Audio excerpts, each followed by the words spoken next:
Óriási szeretettel köszöntök mindenkit, ez itt a Mobil Arena YouTube csatornája, és rapid tesztünk lesz, aminek alanya az előttem elhelyezkedő dobozból már kiszedett Red Magic 11 Air, ami így néz ki. Ez ugye a fekete verzió, ami nálunk van, de létezik ez fehérben is ez a készülék. Mi a feketét kaptuk meg, és amit rögtön az elején elmondanék, hogy kétféle tárhely kiszerelésben van, ez a 12/256-os, tehát 12 GB, 256 GB belső tárhely, és van 16/512-es, és ennek az nálunk ugye a nagyobbik van, de a legolcsóbb verziója, ugye a 12/256-os, az kerek 500 euróba kerül az európai piacon. Nyilván valamennyire drágább ugye a 16/512-es, de hogyha a RAM különbségektől eltekintünk, akkor más eltérés nincsen. Na most ugye a Red Magic 11R az a 11 Pro-nak a kicsit ilyen könnyített verziója, és ez a könnyítés ez nem csak arra vonatkozik, hogy 23 grammal könnyebb és 1 mm-rel vékonyabb, mint a Red Magic 11 Pro, hanem ez funkcionálisan is valamennyi könnyítést jelent, ami azt jelenti, hogy pár dologban azért kompromisszumot kell kötni. Hát hadd mondjak pár ilyen dolgot. Egyrészt, amiben mindenképpen gyengusabb, egy picit kisebben az akkumulátor, csak 2.0-ás Type-C van alul, ami DisplayPort-ra nem alkalmas, nincsen rajta jack csatlakozó, és az ultraszéles kamerának a típusát is megváltoztatták, szóval ilyen szempontból is kicsit gyengécskébb, a hardveresen pedig ugye a Snapdragon 8 Elite van benne, nem pedig annak a legújabb verziója, vagyis vannak bizonyos kompromisszumok. De hát ugye csábító az árfekvése, szóval érdemes megnézni, hogy mire tudod használni ezt a telefont, hogyha emellett döntesz. Az első dolog, amit elmondanék, hogy ebből a dobozból, ebből nem csak kijött egy ilyen, hát ez azért eléggé kis bénácska tok, de az mégiscsak egy tok, hanem van benne egy 80 wattos töltőfej is. Ugye a mi dobozunkban egy kínai dugós töltőfej volt, de úgy azt mondták a Red Magicnél, hogy az európai csomagban európai dugasz lesz. Szóval, hogy ezt adják hozzá, mindenképpen pozitívum. És egyébként pedig a szokásos tartozékot kapjuk, ami ugye még egy piros színű Type-C kábelből tevődik össze. Na, viszont hát, ha megnézed a telefont, akkor itt vannak fontos dolgok. Az egyik ilyen fontos dolog, hogy azzal, hogy az Asus gyakorlatilag kiszállt a gamer telefonok piacáról is, meg úgy egyáltalán a mobilpiacról is, ezzel kvázi, hát hogy mondjam, a Red Magic lett a leginkább erős gamer telefon, bár ugye most éppen elkezdik rebesgetni, hogy a Black Shark meg visszajön, lehet, hogy pont az Asus helyére fáj a foguk, szóval, hogy egyelőre azt kell mondjam, hogy gamer telefon fronton a Red Magic hát egy relatív versenytárs nélküli dolog, és ez az Air modell, amit itt kiadtak, meg ide küldtek hozzánk, ez ahhoz képest, hogy nem sokkal kisebb, meg könnyebb, mégis meglehetősen karcsúnak érződik, és egy kifejezetten jó készülékházzal találkozunk, ami azt jelenti, hogy megvan az az industriális szögletesség, ami eddig is jellemző volt ezekre a telefonokra, megvannak az ilyen gamer típusú dolgok a hátlapon, különböző mintázat és egyéb dolgok formájában, amik eddig is jellemzőek voltak, de mégis megvannak azok a pici lekerekítések itt-ott, amik szavatolják azt, hogy ne vágja a telefon a kezedet, ha használod, és komfortosan tudjad a mindennapokban is használni, szóval ilyen szempontból ez egy nagyon jól sikerült design. Ami elsőre feltűnik, hogy ugye attól gamer telefon többek között, hogy egyrészt, ha megnéztetek a kijelzőt, akkor úgy néz ki, mintha nem lenne előlapi kamera, pedig van, mert hogy ugye ez be van rejtve a panel mögé, amiben az az érdekes, hogy azért nyilván van olyan szenárió, amikor látod, úgy esik rá a fény, hogy látszik, és bizonyos helyzetekben egy picit, mint a zöldes lenne az a rész, ahol a kamera van, mint a zöld pixeleket tenne elé, de ez egy rejtett 16 megapixeles előlapi kamera, és emiatt, hogy ez egy rejtett kamera, emiatt van egy zavartalanul megtekinthető, meg látható 6,85 hüvelykes szuper kijelződ. Ez egy AMOLED panel 1216x2618 pixellel, ami egy nagyon korrekt felbontás, és relatív jó fénysűrűséggel, tehát megközelíti a 2000 nitet is, és akkor még csak nem is arról beszélünk, hogy egy darab képpontot nézegetek, meg méregetek. Szóval egy ilyen 2x2 centis négyzetet, fehér négyzetet 2000 nit körüli fénysűrűséggel tud prezentálni a számunkra. Ez mindenképpen elég ahhoz, hogy napfényben abszolút látható maradjon a kijelző. Illetve ez egy 144 Hz-es maximális képfrissítésre képes panel. Ezzel kapcsolatban az a furcsaság, hogyha automatára állítod, akkor általában ilyen 120 Hz-en mennek a dolgok, néhány alkalmazás 90, illetve 60 Hz-en fut, és az Always On kijelzés az pedig 30 Hz-es frekvenciával frissül. Ha kipréseled belőle fixen a 144 Hz-et, akkor mindent megpróbál 144 Hz-en futtatni, és ennek például az is az eredménye, hogy még az Always On-t is 60 Hz-en pörgeti, ami kicsit kidobott dolog. Szóval nyugodtan hagyd automatán, mert azok a játékok, amik ki tudják használni a 144 Hz-es frissítést, azok fognak működni így is. Ha körbeforgatod a telefont, akkor fogsz rajta látni sok mindent. Egyrészt, amit nem fogsz rajta látni, az a jack csatlakozó, mert a 11 Pro-ba ez van, a 11 R-be viszont nincsen már, illetve ami még nincsen benne, az az eSIM lehetősége. Ugye két nanoSIM-et be tudsz tenni, de eSIM-et viszont már nem tudsz ráprogramozni. Viszont megvannak a trigger, érintésérzékeny trigger gombok a sarkokban, amik továbbra is nagyon-nagyon jól működnek, és össze-vissza lehet őket customizálni, amitől ugye ilyen gameresebb lesz az a telefon. Illetve van egy piros színű dedikált gomb, ami hát szerencsére átprogramozható, tehát nem feltétlenül csak azt indítja el, amit szeretnél, és ami még érdekes, hogy a telefon tetején van egy infraport, valamint hát ugye azt látod, mint hogyha 4 kamera lenne hátul, de hát ez csak a látszat, ugye az egyikben a kapásból csak a vaku van, és a maradék 2 az, ami ugye a hátlapi kamerarendszert gyakorlatilag használhatóvá teszi, van egy 50 megapixeles főkamerád és egy 8 megapixeles ultraszéles. Ami még van, az a beépített ventilátor, aminek ugye meg is van a kilépő nyílása a telefon oldalán. Ezzel együtt tud IP54-es védettséget, ami azt jelenti, hogy azért vízben rakjad be, mert valószínűleg nem teszi jót majd a ventilátornak, de mindenképpen ez egy plusz funkció, ez gyakorlatilag a 11 Pro-ból örökölte meg a készülék, és hát nagyon kíváncsiak voltunk, hogy ez egyébként így a mindennapok során számít-e bármit is. Ugye a hardware-esen itt van ez a Snapdragon 8 Elite, ami nem a legfrissebb, nem a legerősebb Qualcomm chipset, viszont talán jobban kordába lehet tartani a melegedését, mint az újabb generációknak, és hát ugye nagyon bíztunk abba, hogy ez a ventilátor ebbe segíteni fog, de kiderült, ugye mértünk hőkamerával, hogy meg mindenféle sebességteszteket futtattunk, hogyha be van kapcsolva a ventilátor, az 1-2%-nyi eltérést eredményez, és akár be van kapcsolva, akár nem, a Red Magic engedi, hogy eléggé felforrósodjon a készülékház, tehát hogyha stressztesztet végzünk, 55-56 Celsius fokos melegségű lesz a készülékház, ami ez egy nagyon magas érték. Más gyártók egyébként nem szokták ennyire engedni, tehát ők megállnak egy 49-50 foknál, ami azt is jelenti, hogy egyébként jobb eredményeket hoz hosszú távú stressztesztek alatt ez a telefon, mint általában a konkurens modellek, de cserébe viszont melegebb is lesz, és ezen a ventilátor sem segít. Igazából a ventilátor abban segít, hogy amikor már a terhelés megszűnik, akkor hamarabb hűl vissza a hardware arra a szintre, ami már fogyasztható, úgymond. Ha viszont nincs bekapcsolva a ventilátor, akkor tovább tart, amíg ő ilyen forró lesz. Szóval inkább azt mondanám, hogy ez egy ilyen utólagos, eső után köpönyeg jellegű dolog, de hát ez mindenképpen a szériának az egyik ilyen jellegzetessége, hogy a Red Magic szokott tenni ventilátort a telefonokba. Szoftveresen van egy Android 16-unk, és ezen rajta van a Red Magic OS 11. Azt mondta a gyártó, hogy hát 2 főverzió frissítés mindenképpen jön rá, és 4 vagy 5 év security patch is lesz. Ennél azért lehetnének bőkezűbbek ilyen ígéret szempontból, de hát nekünk ezt kommunikálták. Ez a Red Magic OS 11, ez a standard Red Magic feelinget adja vissza, ami azt jelenti, hogy ez egy relatív jól összeszedett rendszer, tök sokféle testre szabhatósági dolog van benne, van egy-két jópofa ötlet is, ugye külön van egy játékközpont kifejezetten a gamerek számára, de közben meg van egy ilyen érzésünk, hogy egyszerűen a Red Magic egy túlságosan kicsi volumenben gyárt ahhoz, hogy nagyon jól tudjon lokalizálni bizonyos országokra és bizonyos nyelvekre.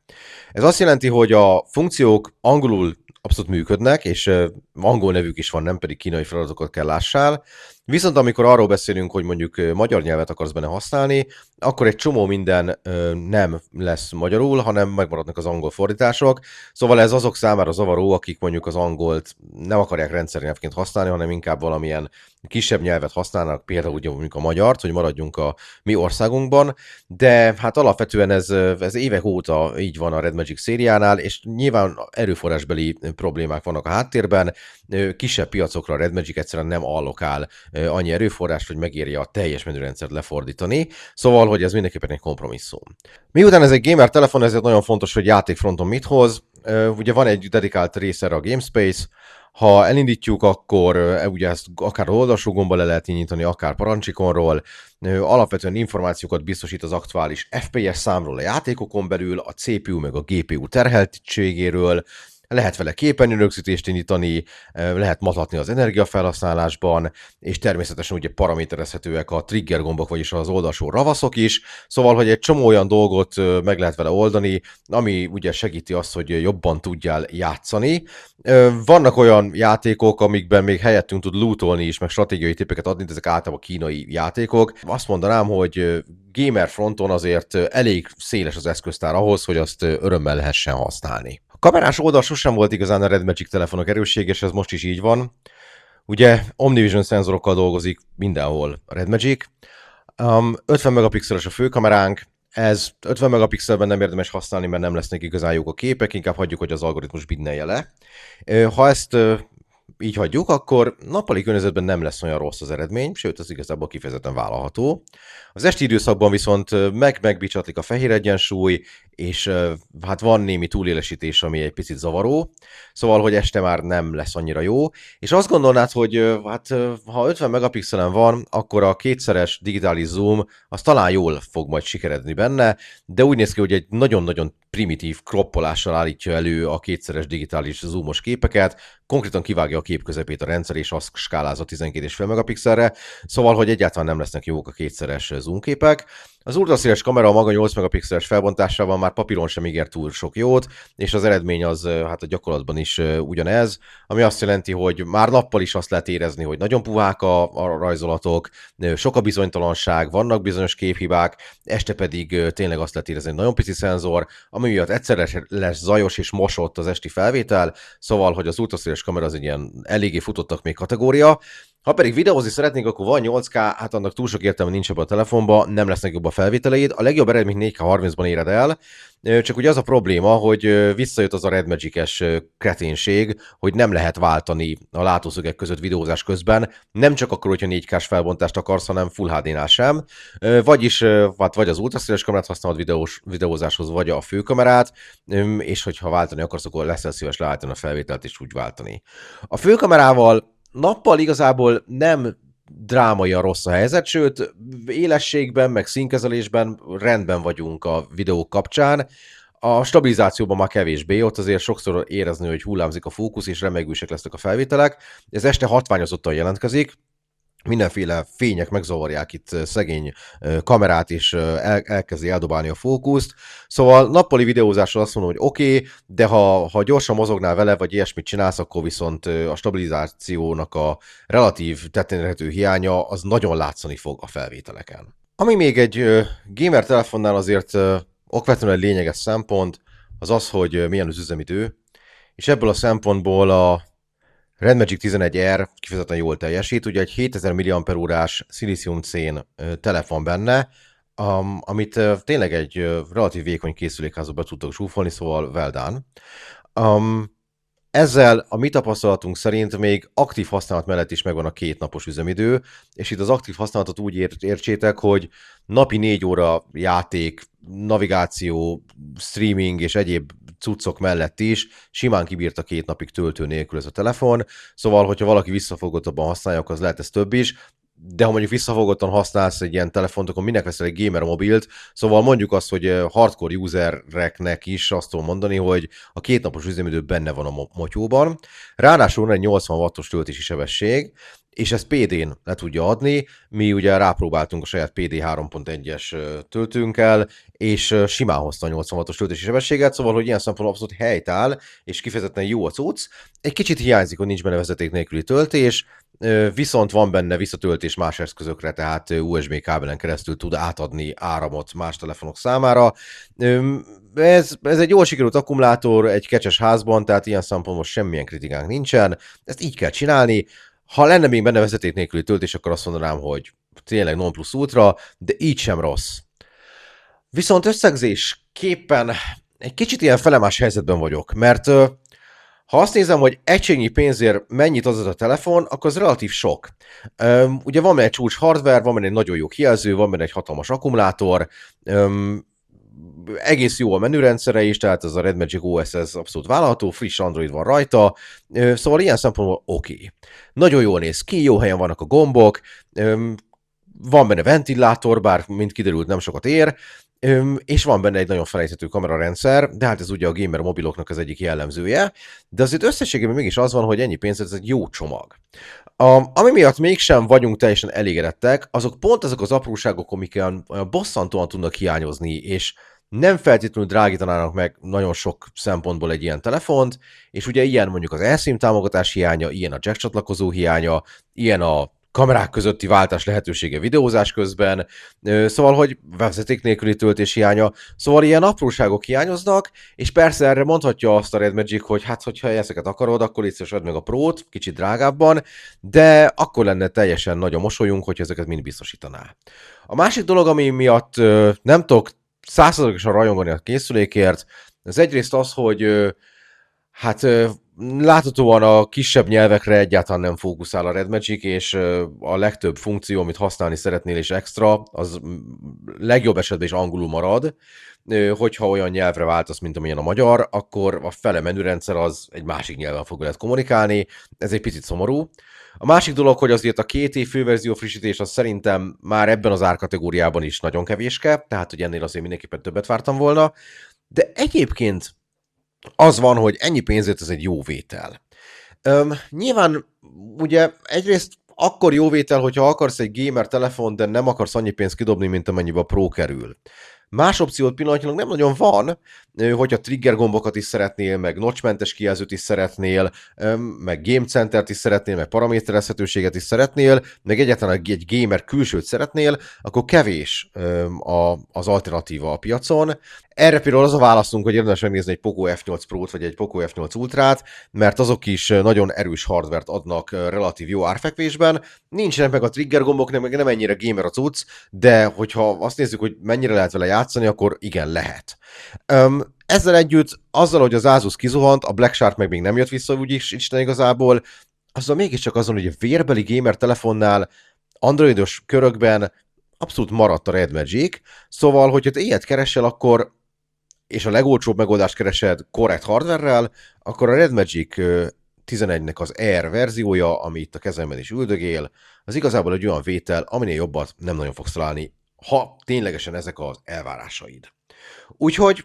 mi pozitívan zárjuk ezt a review-t, tehát hogy nekem az a benyomásom, hogy ez egy jól sikerült csomag, azok a kompromisszumok, amik benne vannak a Pro verzióhoz képest, azok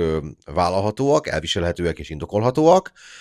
Nyilván azt mondja a Red Magic, hogyha ezek közül bármi is fáj neked, akkor vedd meg a Pro-t, és egyébként pedig tényleg egy jó kiállású, jó minőségű, jól összerakott és kifejezetten mutatós készülékházban levő, csúcskategóriás hardware-rel felszerelt gamer telefonról beszélünk, ami mindenképpen egy unikum a jelenlegi androidos piacon, és emiatt aztán megérdemli nem csak a figyelmet, hanem a dicséretet is.